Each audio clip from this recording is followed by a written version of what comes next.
안녕하십니까? AI 원정대 크세노폰입니다. 여러분, 오늘 하루 어떠셨습니까? 직장 상사의 눈치, 불투명한 미래, 꽉 막힌 출퇴근길.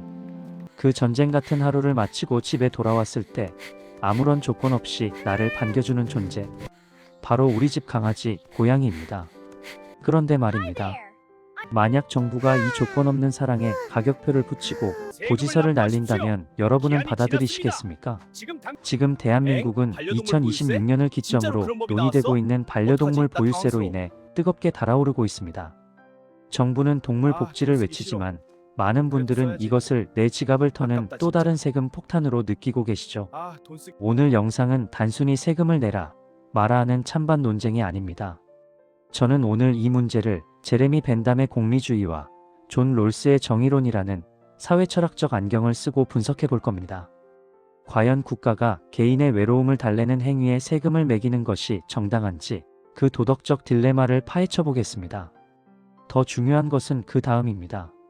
이 세금 논란 뒤에 숨겨진 정부의 진짜 의도, 즉 인구 구조 변화에 따른 세수 확보 전략을 간파하고 우리 3040 세대가 어떻게 내 자산을 방어해야 하는지 알려드릴 겁니다.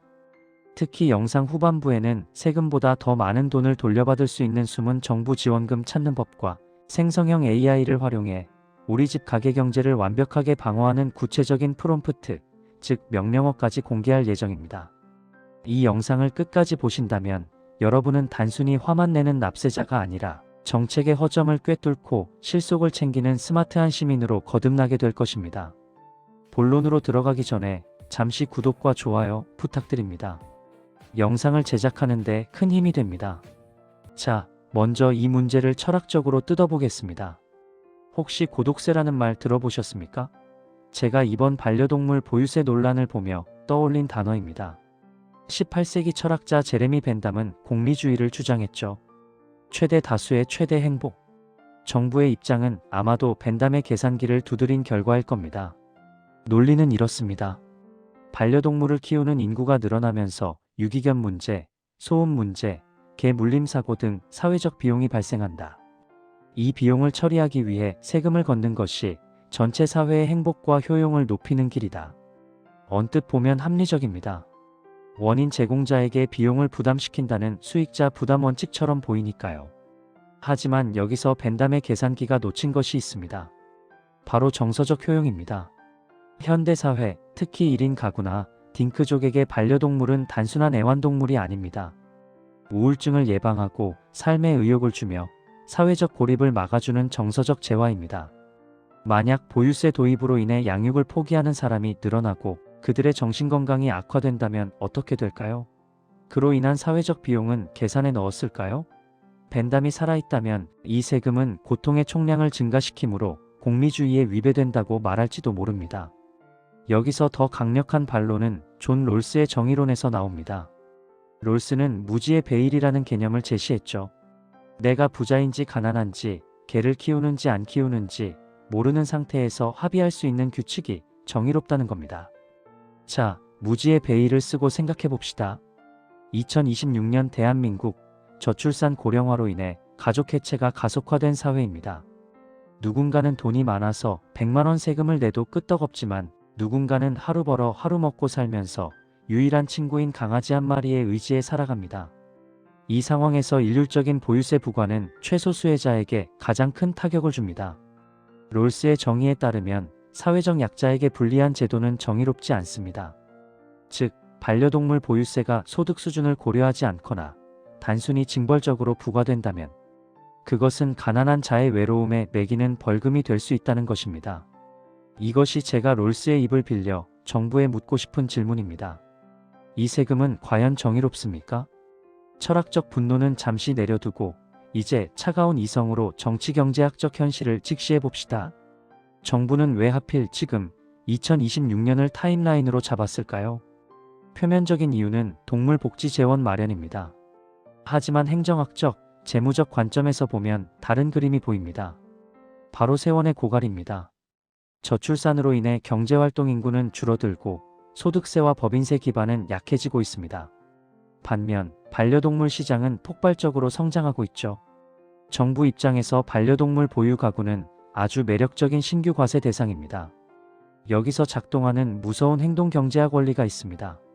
바로 매몰 비용의 오류와 현상 유지 편향의 역이용입니다. 자동차는 세금이 비싸면 안 사거나 팔면 됩니다. 담배는 끊으면 그만입니다. 하지만 반려동물은 다릅니다. 이미 5년, 10년을 함께 산 가족입니다. 세금이 도입된다고 해서 세금 비싸니까 내다 버려야지라고 할 수 있습니까? 물론 유기하는 비양심적인 사람들도 있겠지만 대다수 정상적인 시민은 그러지 못합니다. 정부는 바로 이 점을 알고 있습니다. 수요의 가격 탄력성이 극도로 낮은 재화, 즉 가격이나 세금이 올라도 수요나 양육을 쉽게 줄일 수 없는 대상에 세금을 매기는 것이 조세 저항을 뚫고 세수를 확보하는 가장 확실한 방법이기 때문입니다. 이것은 3040 세대에게 시사하는 바가 큽니다. 앞으로 국가는 우리가 끊을 수 없는 것, 포기할 수 없는 것에 세금을 매길 것입니다.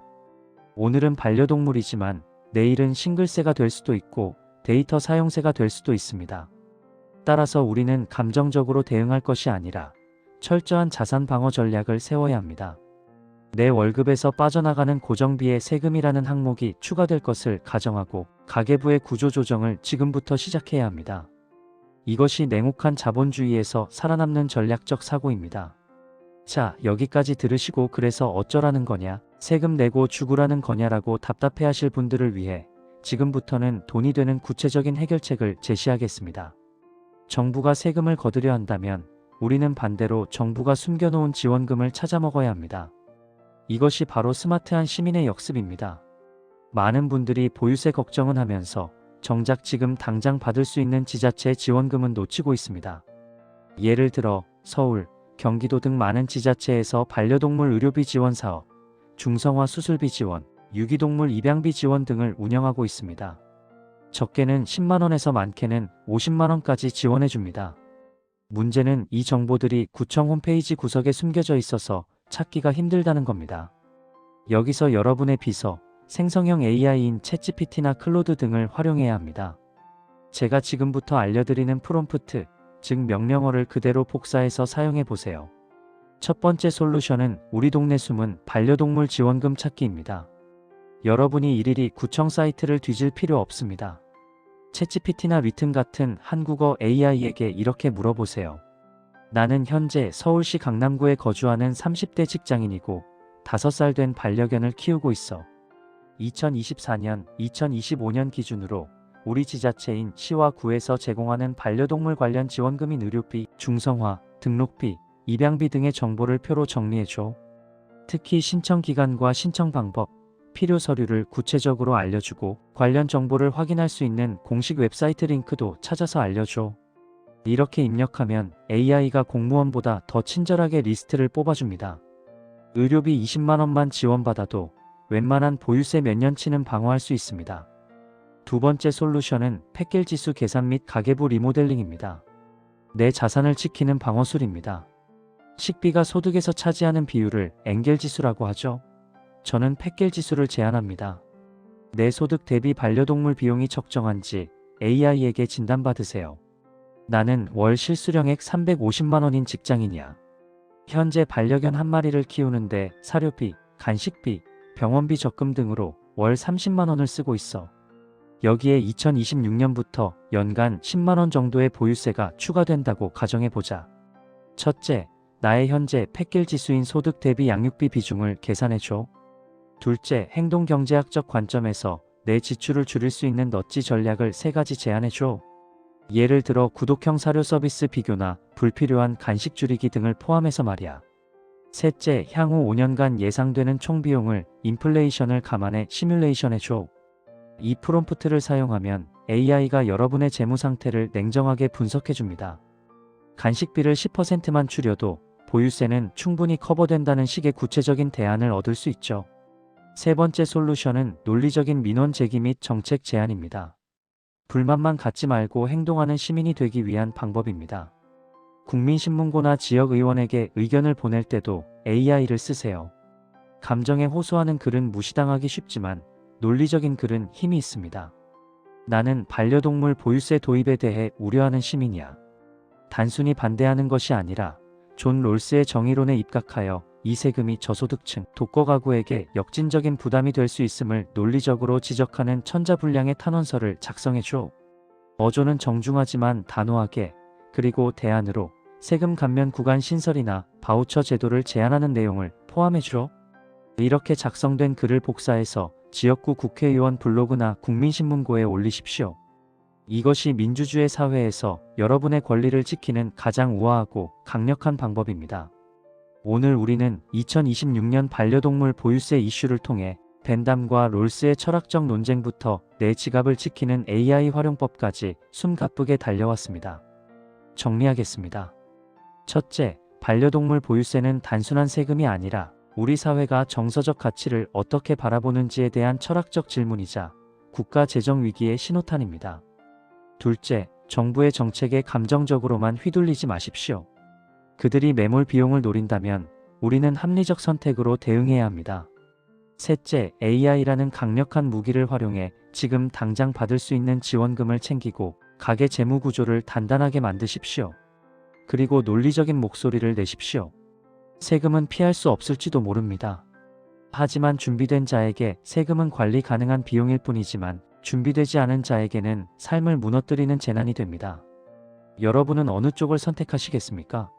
현대의 크세노폰은 여러분이 어떤 정책 변화 앞에서도 흔들리지 않는 단단한 삶을 살아가기를 응원합니다. 오늘 영상이 유익하셨다면, 그리고 앞으로도 날카로운 분석과 돈이 되는 정보를 놓치고 싶지 않다면 구독과 좋아요, 알림 설정까지 꼭 부탁드립니다. 지금까지 여러분의 전략 참모 AI 원정대 크세노폰이었습니다. 시청해주셔서 감사합니다.